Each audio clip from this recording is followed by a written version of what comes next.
আসসালামু আলাইকুম everyone, Saima cooking হাউসে সকলকে স্বাগতম। আজকে আমি করব একটা স্পেশাল, একদম জিভে জল আনার মতো একটা ভর্তা।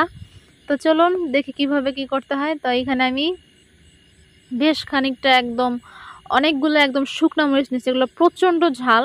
তো আপনারা আপনাদের ঝাল অনুযায়ী দিবেন। তো আমি এখানে হালকা একদম কালো করি নেই, যাতে আমার মরিচটা লাল লাল থাকে, এর জন্য আমি বেশি ভাজিনি, জাস্ট একটু হালকা টেলে নিয়েছি।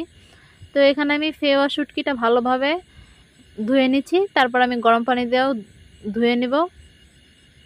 তো এই যে আমার ধোয়া শেষ, আমি গরম পানি দিয়েও ধুয়ে নিয়েছি। এখন আমি কড়াইতে দিয়ে দিব। এটা একদম মানে আমাদের নানি দাদিদের দেখেছি এভাবে ভর্তা খেতে, তো এর জন্য আমি ওনাদেরকে ফলো করেই করেছিলাম। তো যখন আপনাদের খাবারে একঘেয়েমি চলে আসবে, তখন অবশ্যই বাসায় আপনারা এইভাবে ভর্তা ট্রাই করবেন। আশা করছি খুবই ভালো লাগবে আপনাদের কাছে। তো এই তো আমি এখন উল্টে পাল্টে নিচ্ছি।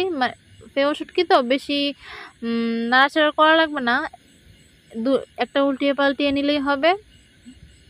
তো এই তো আমার ভাজা অলমোস্ট ডান, একদম আমি সব উঠিয়ে নিচ্ছি। তো সাইডে আমি রেখে নিয়েছি, আর আমি কিছু রসুনের কোয়া ছাড়িয়ে নিয়েছি। এখন আমি মরিচের বোটাগুলো পরিষ্কার করে নেব। তো এখন দিয়ে দিলাম লবণ। এখন আমি বেটে নেব হালকা করে,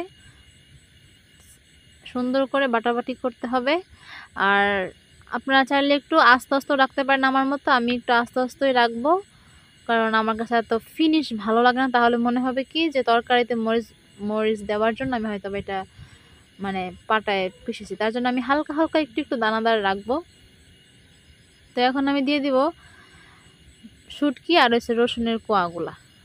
তো রসুনের কোয়াটা আপনারা যারা পছন্দ করেন না, তারা একটু হালকা ভেজেও দিতে পারেন, কোনো অসুবিধা নেই। কিন্তু আপনারা আমি যেভাবে বললাম সেভাবে বাসায় একবার ট্রাই করে দেখবেন, আশা করছি আপনাদের কাছে খুব ভালো লাগবে।